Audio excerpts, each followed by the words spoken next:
You know, when the Star Queen is shining down on you, you can do anything. You know what I mean? The impossible just becomes completely possible. Well, now, it is time for your Wednesday Sovereign Tech Patreon-only Q&A. And, oh, baby, do we have some good questions here.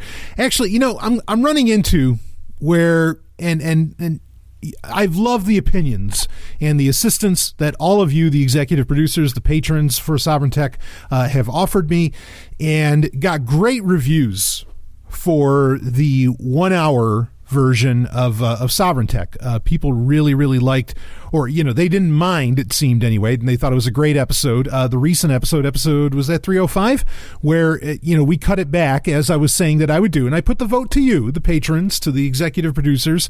You know, what do you think? Should we go back to an hour, whatever?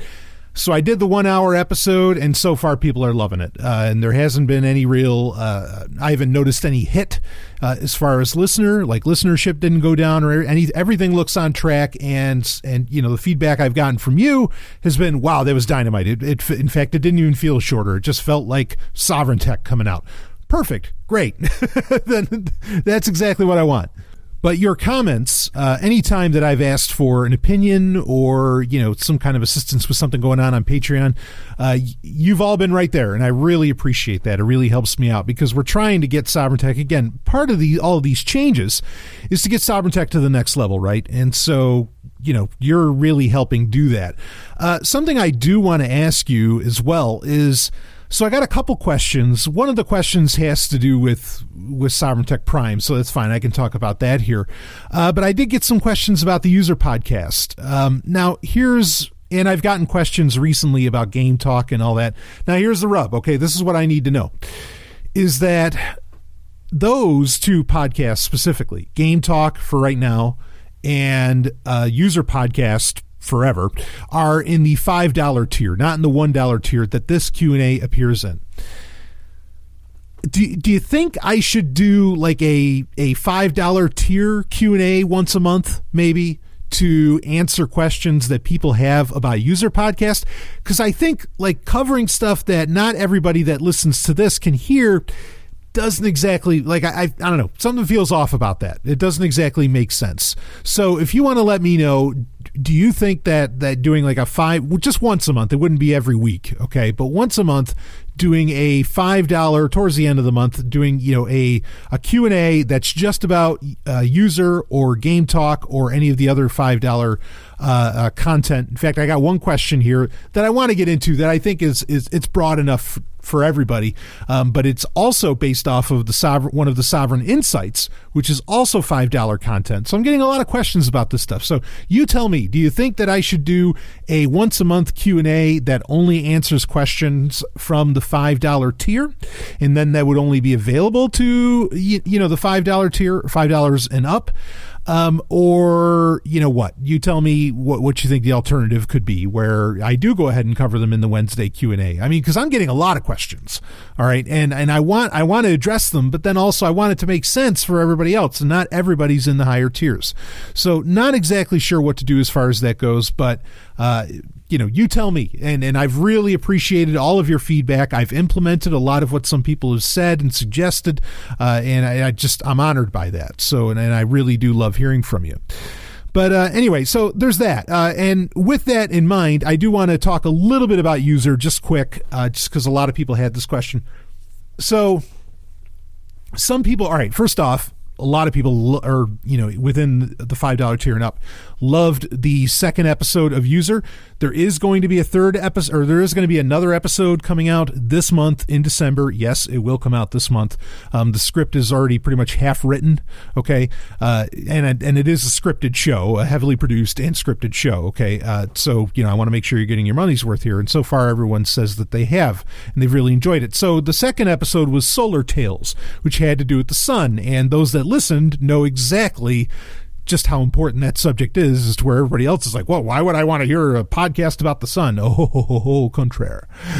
So anyway, I know a lot of you got it and you understood it. Now that episode, here's the thing with User Podcasts. I'm just going to talk about it for a minute, because I know not everybody listened to this is in the tier to listen to User Podcast. Okay. Some people said that they felt, or there's a couple people who commented, who are also, I think they're also podcasters, who commented, said some of the audio cuts seemed a little hard, like there were little audio artifacts that you could hear. So originally that episode went about 40 minutes with everything that I recorded. Part of the reason I had planned on releasing it the day previous, actually I planned on releasing it like a week previous, but part of what was so hard about that is that I really, really, I can't even let it go 30 minutes. I cannot let that show go 30 minutes. I've got to keep it under 25. I just barely kept it under 25 with episode 2, and I mean, ideally, I only want it to be 15 minutes because it needs to be, just a shot in the arm of science, philosophy, ethics, tech, whatever we're talking about on the show. Okay. And of course, the purpose is, how do you get set free from from all this bullshit in life? But you got to start from the beginning, right? And it's to introduce a lot of people to, I guess we could say my ideology or the way that I see things. Now, yeah, because, again, the point being is that, so since originally that was like 40 minutes long, that's why some of the cuts, I think, in it, some of the edits sounded a little rough, was, basically because, it was severely chopped down. But I think that it turned out pretty well. And there's some subjects that if you're wondering, well, what about what's on the cutting room floor? Do we got to talk about that? I will. Some of that will actually get moved to the conversation that happens in episode 3 of User. And some of it might even be in episode 4. So it's not like you're going to lose anything. It's just, it is vitally important for User Podcast to be shorter. Okay. For quite a few reasons. I mean, another reason for it is, frankly, I've had some fellow podcasters kind of throw down the gauntlet that I couldn't do a shorter podcast, and there's a lot of, again, you get a lot of people that claim, we cut down Sovereign Tech Prime to an hour.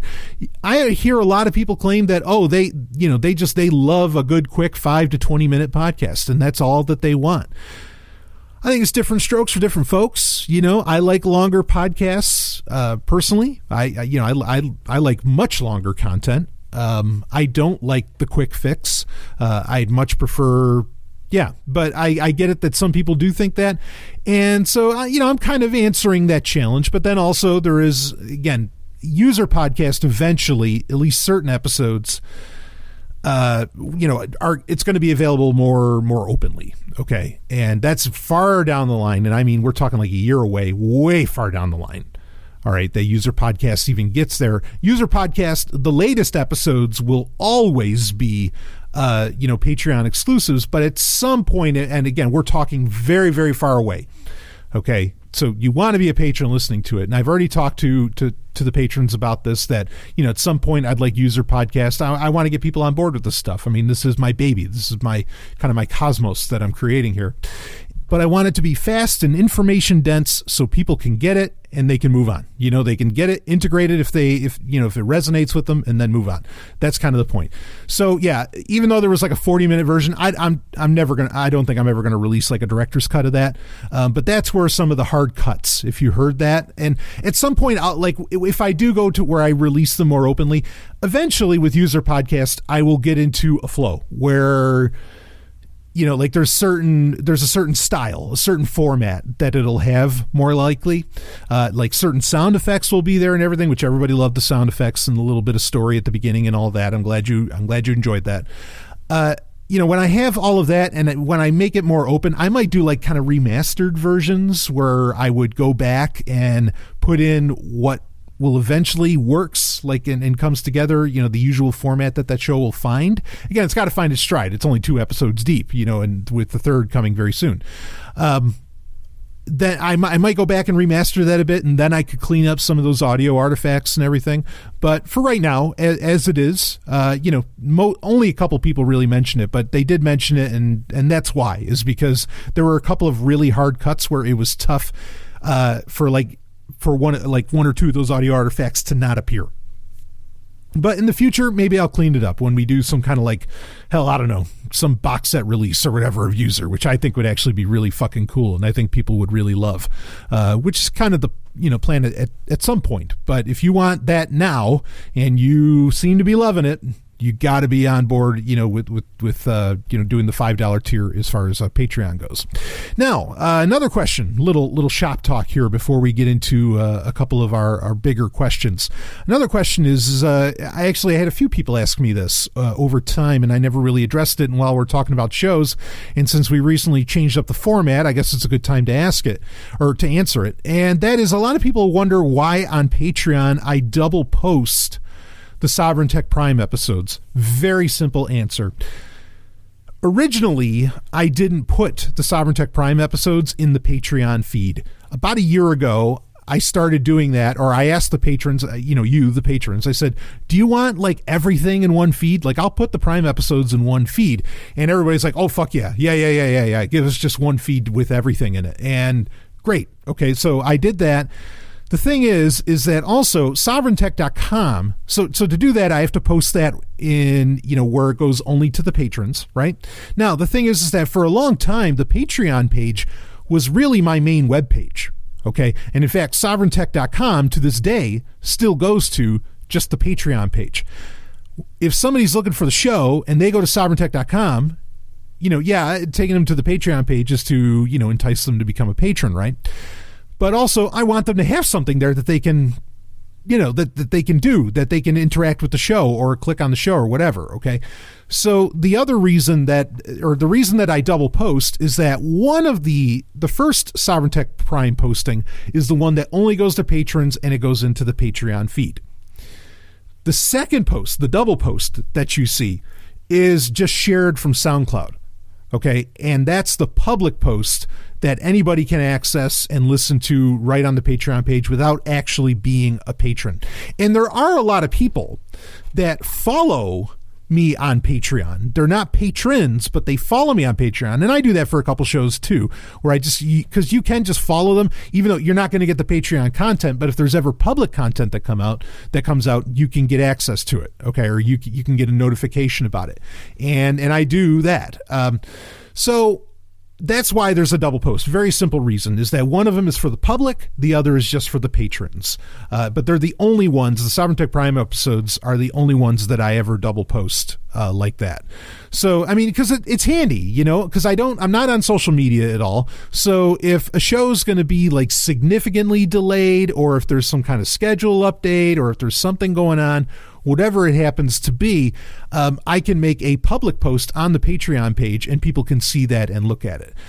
So, yeah, I mean, it's amazing all the things you can do with Patreon, quite frankly. I mean, it's such a tremendous service. I really don't know why more people don't.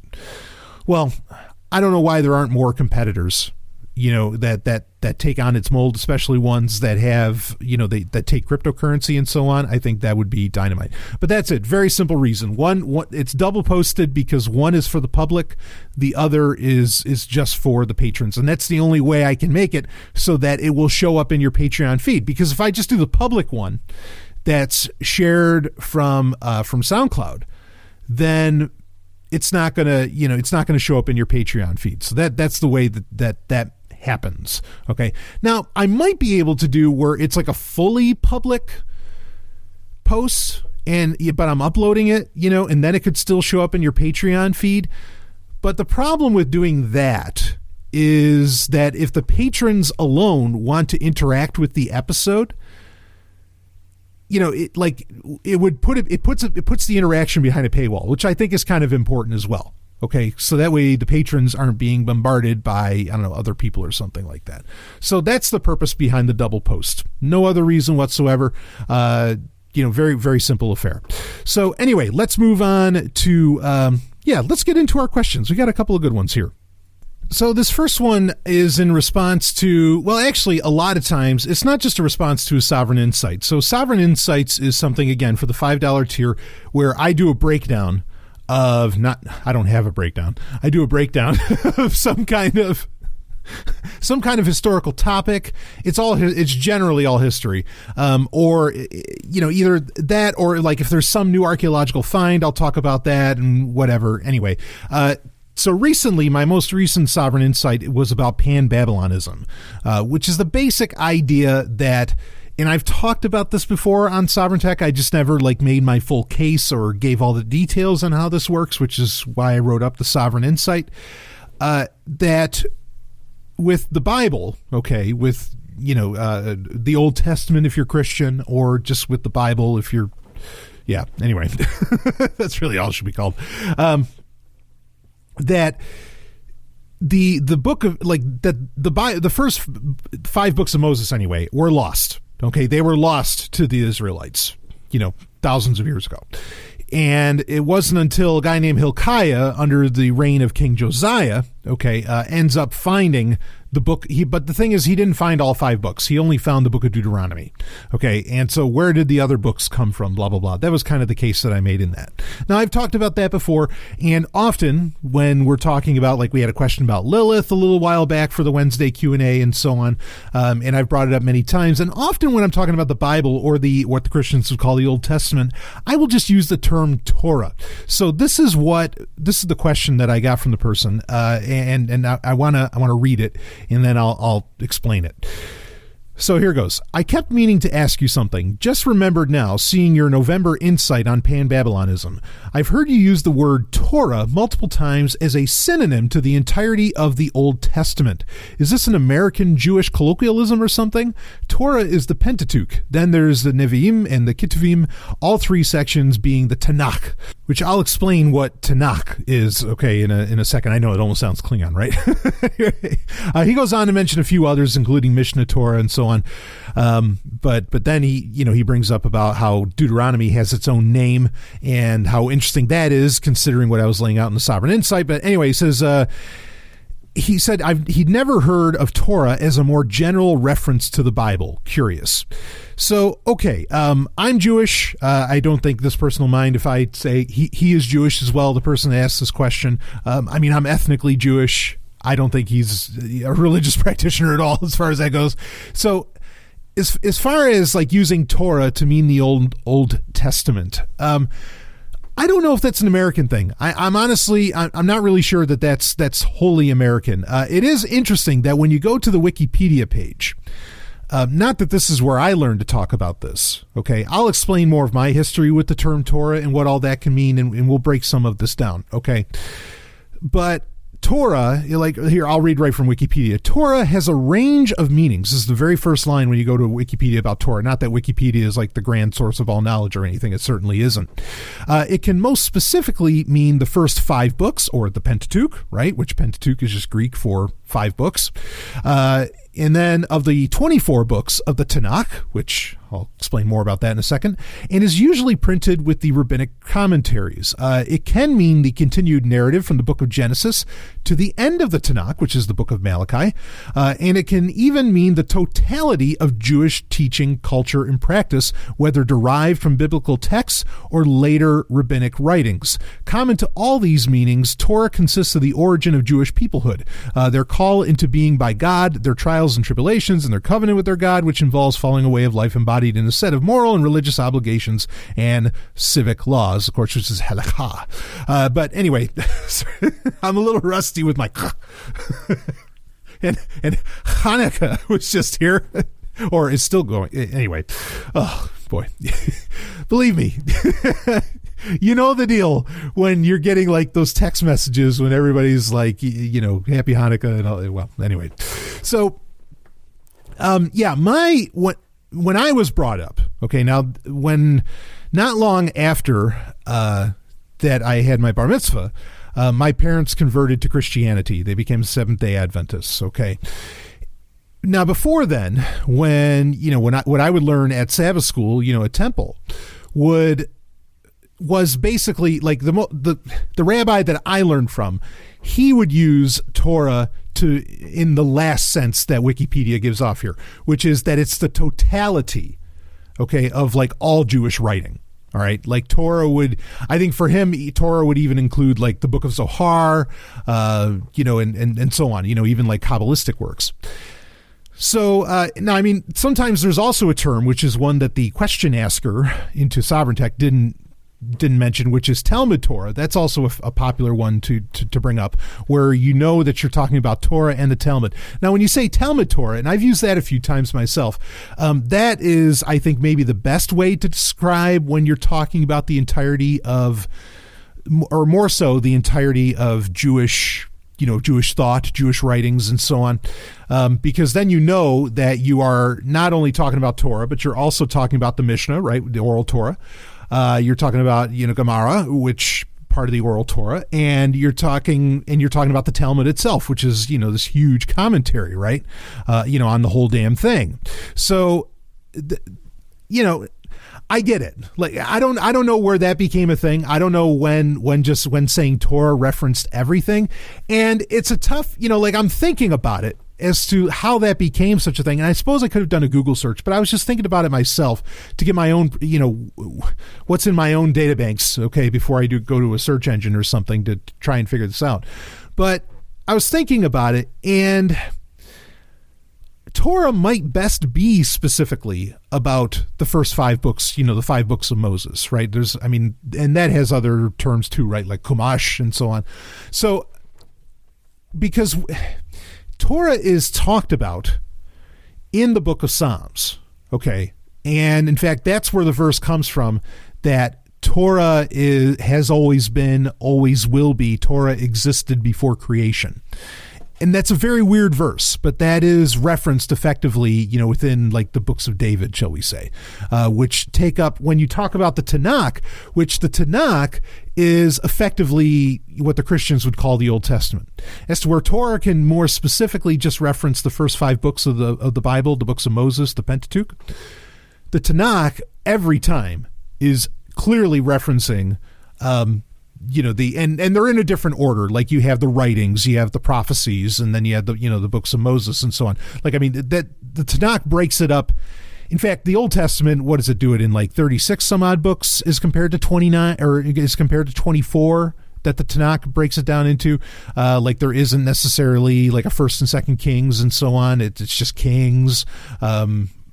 I mean, the book count is a little bit different, even though by and large it's the same thing. The arrangement, the order in which they appear is pretty much the same thing. Not to say that one's superior to the other.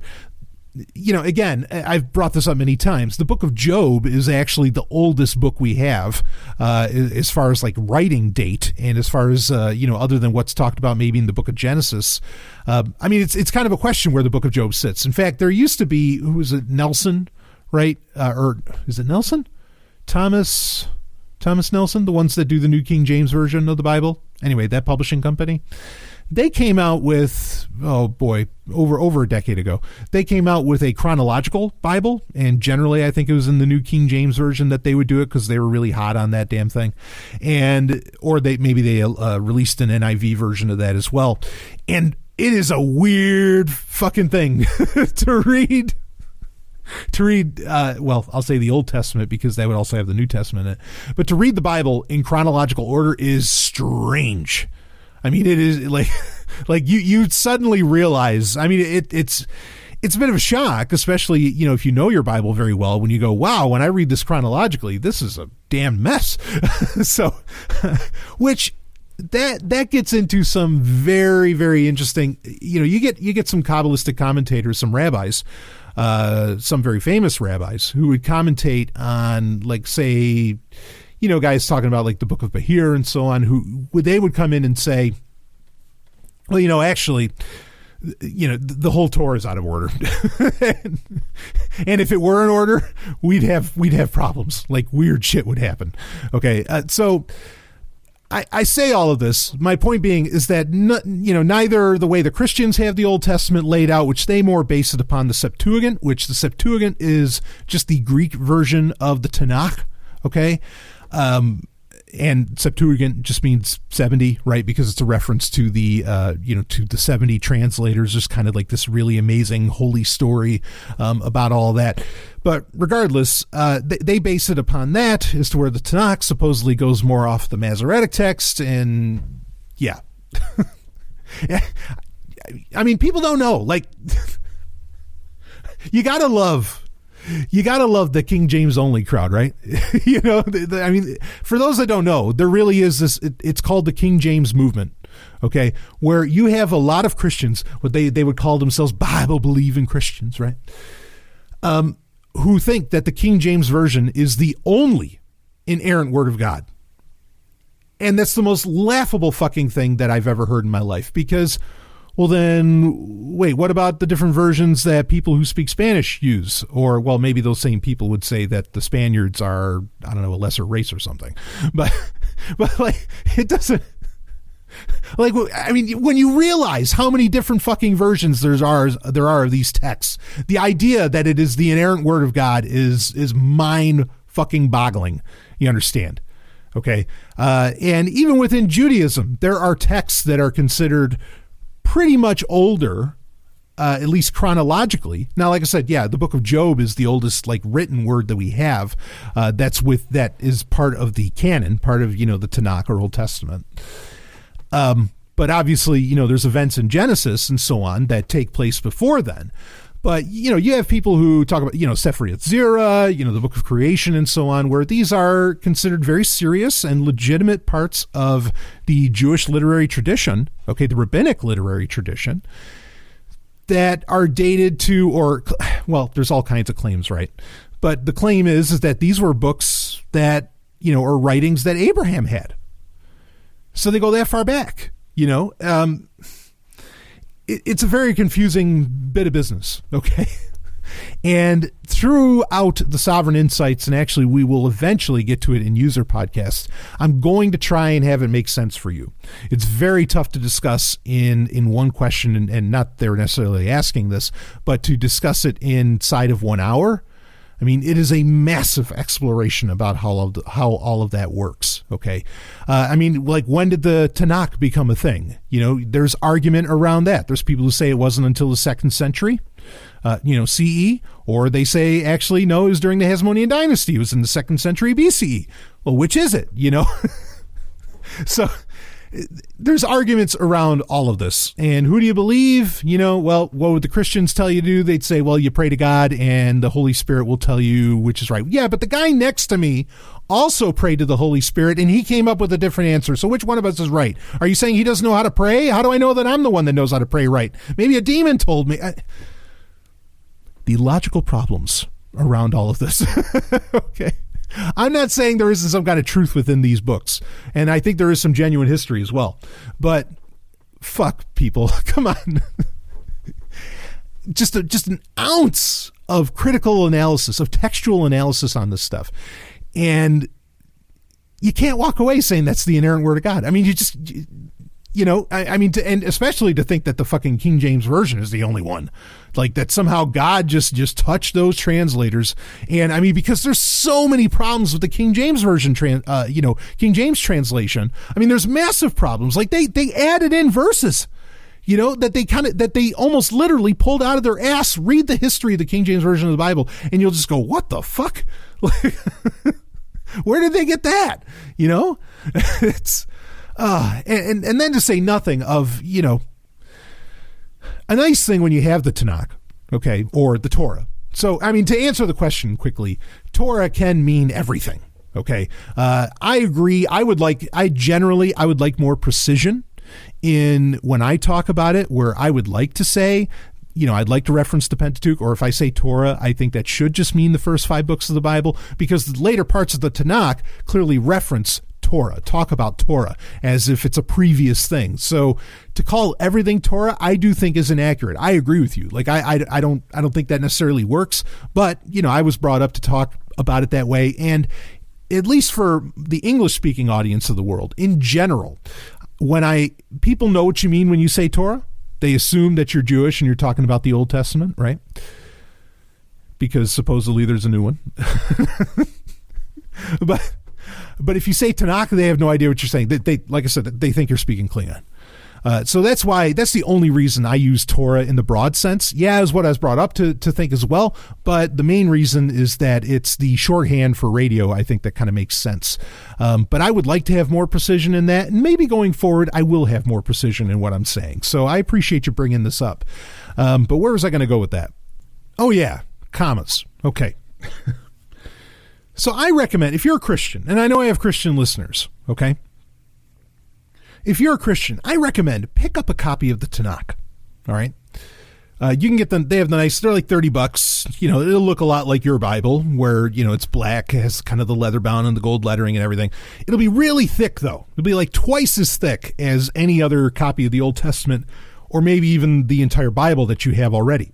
The reason for this is that the main company, which is the Jewish Publication Society, okay, that publishes it in English, they do what they consider to be the Lord's work, obviously not Jesus, but the Lord's work, and they put the Hebrew right next to the English, okay? And you kind of have to read it in reverse as well because that's how shit's written over there. Anyway, so kind of, okay? You'll see what I mean when you pick one up. But pick one of these up for a couple of reasons, okay? Now, first off, the initial problem that we have here is that the Tanakh, the Torah, the Tanakh, let's go with that, okay? That means Old Testament for you know, my Christian folk. The Tanakh is not entirely in Hebrew. The Masoretic text is, but I mean, like the actual more ancient books, you know, some of it comes in Aramaic, you know, and so on. Okay. So you got that. like already there's kind of a problem because this shit wasn't originally all written in Hebrew. All right. It just wasn't. Book of Daniel, so on, not in Hebrew. The other thing you'll notice is that when you're reading it in the quasi-original Hebrew, okay, or what they pass off as original Hebrew, there's no commas.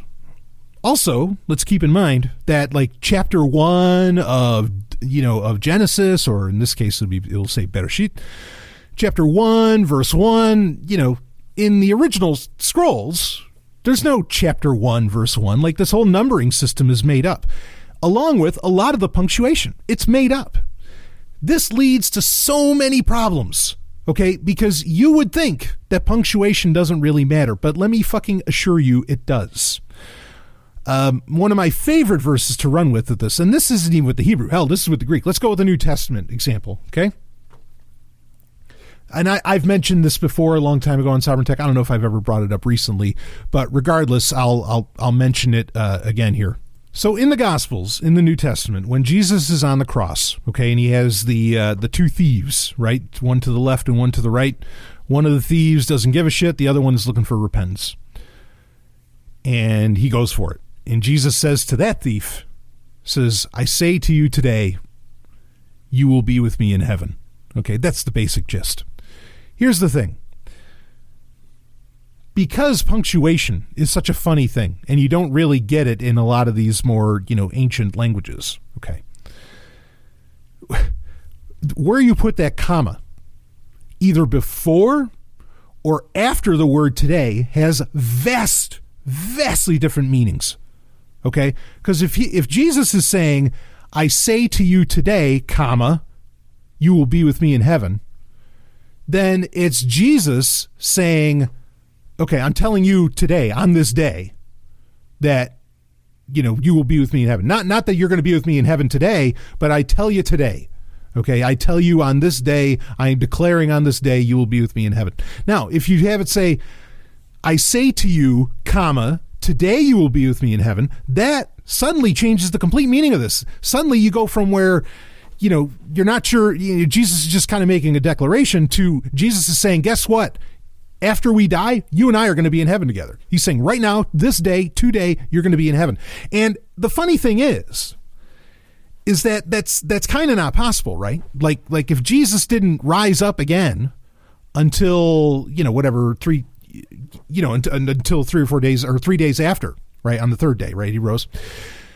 If Jesus didn't rise up again until 3 days, there's no way that he was going to see the thief with him in heaven that day. And this gets into a big argument where there's Christians who believe that, you know, as soon as you die, you go to heaven or you go to hell. But then there's Christians who believe, no, you engage in soul sleep and you don't go to heaven or hell until Judgment Day. I could get into that argument because there is, if I bought into all of this stuff, there's one side that I would agree with, and I'll tell you, it's the side that believes in soul sleep, okay, because that's the only one that makes sense. Why have a day of judgment if everybody's already been judged? But whatever, okay. But my point is that this is the funny thing. When you start adding in punctuation, as you will see when you're looking at the Hebrew and then looking at the English, that can really dramatically change things. You can get that punctuation wrong. Okay. The other nice thing is that when you pick up and now like they had the Jewish Publication Society, they had a version come out way back in the early 20th century that pretty much smacked and read like the King James, a lot of thous and these and all that shit. About 20 years ago, 25 years ago or so, maybe they came out with the new Jewish publication or version, whatever, translation. And that's generally what you end up with today. And the nice thing is that with those versions specifically, they give you a lot of really great footnotes in there. And what you will be stunned by that you usually won't get in a Christian Bible, even a Christian Bible with footnotes. Okay. And footnotes have been a part of translating the Bible since the King James Version. I have a 1611 version of the King James Bible right here in the BDSM studio. And you can see where, and this is so damn funny, if those translators were so fucking special and, you know, they were the ones that were translating the King James Version exactly as it should be. Well, how come in their footnotes they're saying, well, it could actually mean this? You know, they'll say, well, all right, it says generations, but it could actually mean this. We don't know. But I thought that they were the ones that were wholly blessed by God to translate this thing. I love it. I love it. Anyway, so when you pick up a copy of the Tanakh with English, okay, with the English translation available, you are going to be amazed at how many times you're going to see a footnote that says meaning unclear. It's not even like the King James Version, like I just mentioned, where they said, well, it could actually mean this word. No, they're saying, we don't know what this actually says. And it's brilliant, you know. I mean, and look, the Jewish Publication Society, I mean, these guys are as hardcore as they come. They don't want to admit that, but I mean, you know, if they're going to be honest, based on the Masoretic text, they're not sure.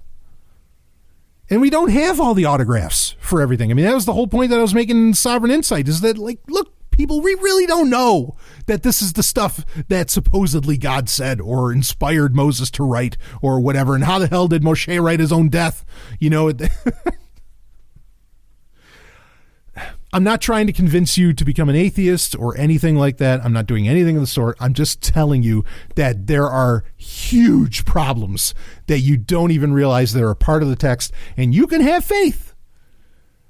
But be aware of these things, and you know, in a reasoned argument, there's going to be problems. Okay, like you're gonna, you know, a believer is going to run into issues. There's no way that you're not. So, you know, I mean, kind of like I mentioned in the Sovereign Insight, like, and this is the big problem, is that we don't even know what the thing actually really says if we're honest with ourselves, right? What it actually translates to, but yet Western civilization, again, whatever the fuck that is entirely based on it, or supposedly based on it. Based on what? And it's like, well, in Western civilization, the bastion of logic and all that. Well, logically, this thing should be thrown out the door because we don't know what the hell it's saying. Oh, man. I want people to pause and stop. I mean, because we just, you know, and I know I was that kid too, who's just like, yeah, well, the Bible, I mean, that's the word of God, you know, and you never think twice about it. And, you know, to quote Thomas Jefferson, I mean, Jefferson would tell you, you know, God would certainly more appreciate the person that questions everything, pretty much, than he would the person that follows on blind faith. And I agree with Jefferson. I know a lot of Christians say, no, God would rather have the person with blind faith. I don't know. I think I like Jefferson's God a little more if he actually believed in God, and I would argue that he didn't. But regardless, so yeah, Torah, it meaning the entirety of the Jewish religion, or of Jewish writings. Yeah, I mean, I've been told that. I don't know that that's an American thing exactly, but I think I want to go with a little more of the precision going down the line. Okay, going throughout the, going into the future, and I'll use like the term Tanakh and so on. So, great question to bring up, great points to have there. Okay, let's get on to let's get to another question here. Let me pull it up, and here's a good one. Okay. Hey, Stallion, heard you talk about your favorite movie composers a few Prime episodes back, and I loved your review of Creed 2 and largely agree with it. Thank you. I know you were saying if Ryan Coogler was at the helm, it would have been a better movie, so it got me wondering, who could possibly be the Stallion's favorite director? I think with Robin Freebeard, I talked about this on some Star Wars update at some point, or maybe even talked about it in a Q&A. I kind of mentioned it recently. But I've rather consistently said that for a quick answer where I feel like I'm in a room of people that aren't like hardcore cinephiles and don't know, when they think directors, they think Scorsese, Spielberg, and so on. Like, I mean, they know the big names, but they don't know anybody really beyond that. If I'm in that kind of room, I just say Ridley Scott. It's the easy one to go for. And it's not unfair to say. I mean, we're talking about the guy that did Blade Runner, Gladiator, Alien. I mean, you go down the fucking list. This guy's done amazing films. I even like Exodus, Gods and Kings. Granted, it's not very well based on Torah, but I like it. And I like Prometheus and so on. So I genuinely like Ridley Scott's work. Like that's no bullshit. All right. He's the easy one to go to. And because Gladiator is, at least at present, still my favorite film, it makes sense to call him as my favorite director. And, directors, I will say, now I'm going to give you some more. Okay. I'm going to go a little deeper with that answer. Directors really do have, there's an old battle, okay, in Hollywood of who's more important, the director or the writer? Who gets more credit? I am definitely one of those guys that's more on the side of the writer should get more credit, but certainly the director does make everything else come alive. Like the writer is not the cinematographer, right? And could you say the cinematographer is actually the guy that makes it all come alive? I'd almost buy that argument. But bottom line being is that the director calls the flow, especially if the director goes into the editing room and so on. The director really is, I mean, that's why he has the name director. He's directing all these different moving parts. And so the final film that you see is very much, the vision of the director and comes from the director or maybe the editor. There's so many parts here, but definitely like a movie, you can have one of the best directors ever. And if the dialogue, if the script sucks, it doesn't matter. So I think the writer is really the most important person out there. Okay. As far as, what's happening with production, say, of a movie or TV show. I'm not so much, I give credit to the director, but if you're really going to pin me down about it, I'm going to side with the writers, every time. So anyway, that said, some directors really do have a very deep hand as well as in the writing process. So then you end up with really good things. And Ridley Scott would certainly be one of those guys that does that. Like I said, as far as like best movies by him, I already, 3 of those that I laid out are easy picks: Blade Runner, Alien, and Gladiator. Doing that enough, doing those alone, those 3 movies alone, puts you in the pantheon of the gods. It just does,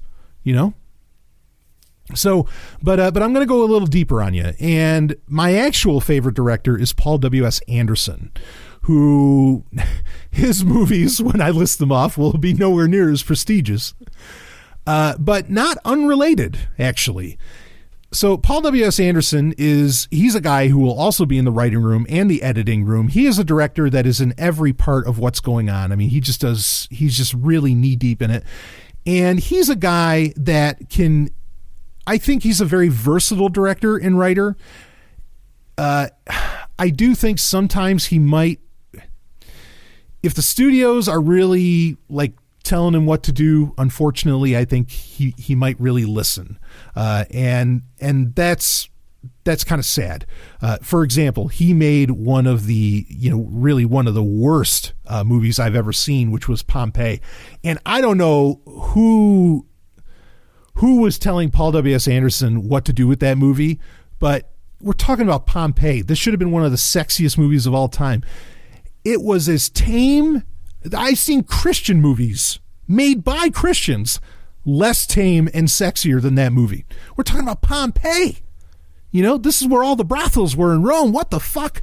And I can't forgive him for that movie. I mean, if I ever got to talk to him, like I would give him some shit for that. I'd be like, come on, man. Like, seriously, you're my favorite director. You've done some of my favorite movies ever. What the hell was that?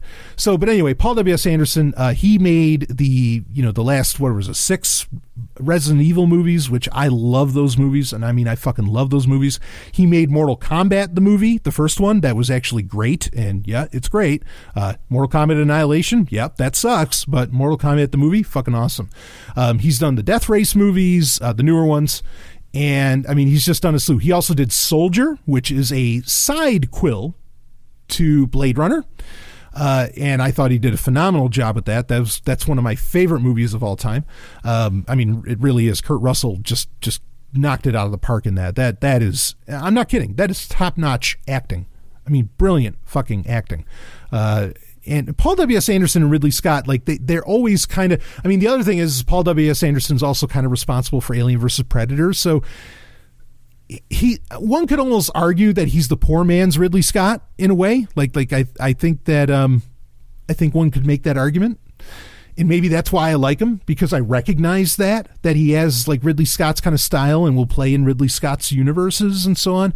But when he really like gets very avant-garde and stylistic, and when they turn Paul W.S. Anderson loose, he comes up with just some of the most brilliant shit in my opinion. That leave him alone and he'll come up with things you never thought that could be done on film. Look at Soldier, look at the first Resident Evil movie, and so on. I mean, those are great examples. And I think Mortal Kombat, we got to be honest with ourselves here. For there to be any great video game movie is a mystical feat in and of itself.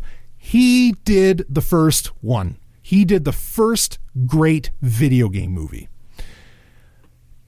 And, we got to give props where it's due. I mean, that I think should put him in league with a lot of people, where he achieved what seemed to be the unachievable at the time, especially when you didn't have there's CGI in it, but when you didn't have the CGI prowess and, the abilities the CGI has today, that's amazing that he pulled that off, but he did it. So Paul W.S. Anderson is my real answer. But underneath that, there's others that I love. I love Russ Meyer, Faster Pussycat Kill Kill. Russ Meyer is all about these fast kind of action flicks with, well, let's just say it, with tits everywhere, and huge tits at that. I mean, I love Russ Meyer. It's softcore with a budget, with a real budget, and it would get in theaters. Not too far off from Russ Meyer is Andy Sidaris.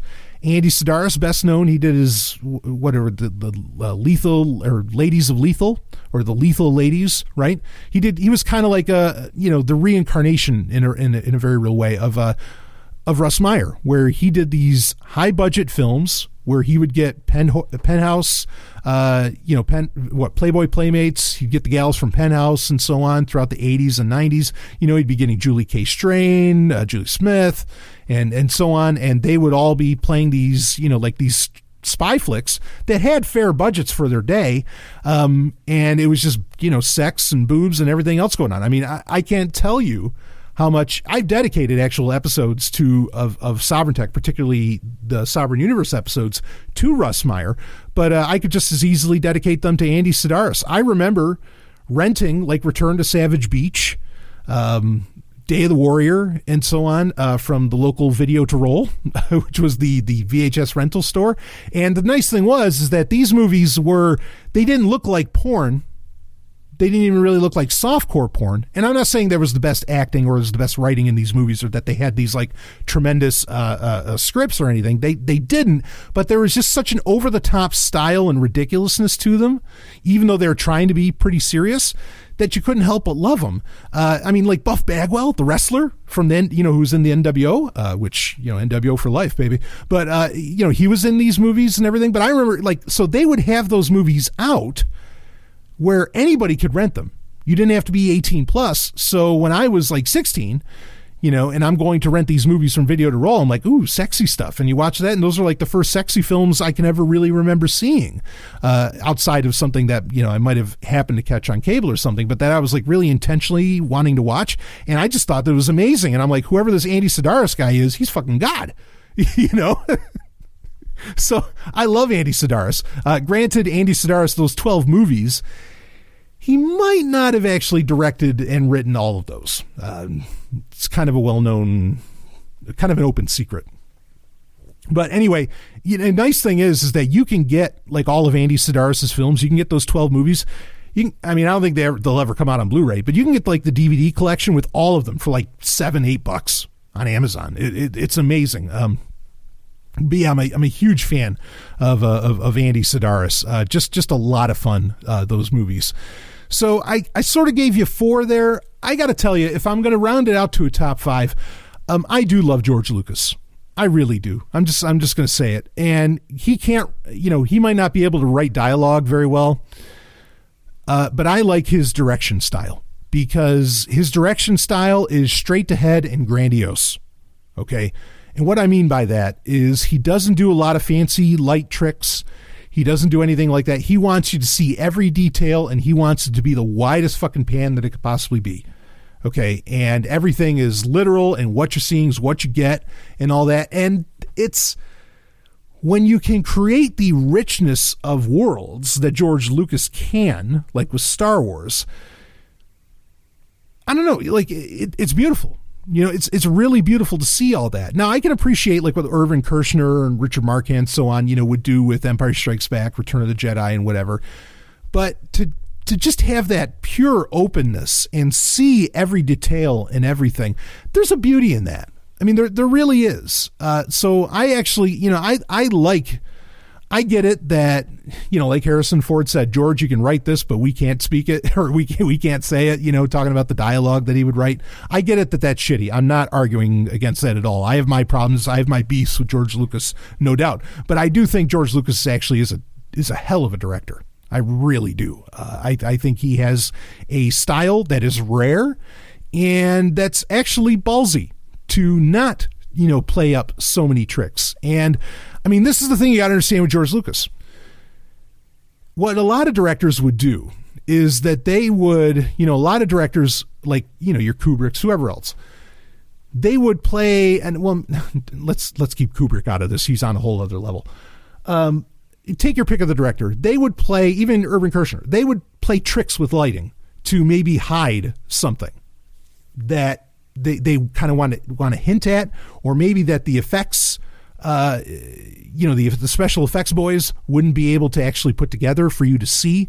They couldn't do it, so you kind of have to pull a trick with the camera. Here's the thing, George Lucas, he'll make an entire fucking special effects company by his own damn self, all right, to make sure that, no, if I want open daylight and I don't want a single shadow hiding anything, I'll invent the technology that lets me see the special effect that I want to see. I mean, that's kind of George Lucas's attitude. And fuck, you got to love that.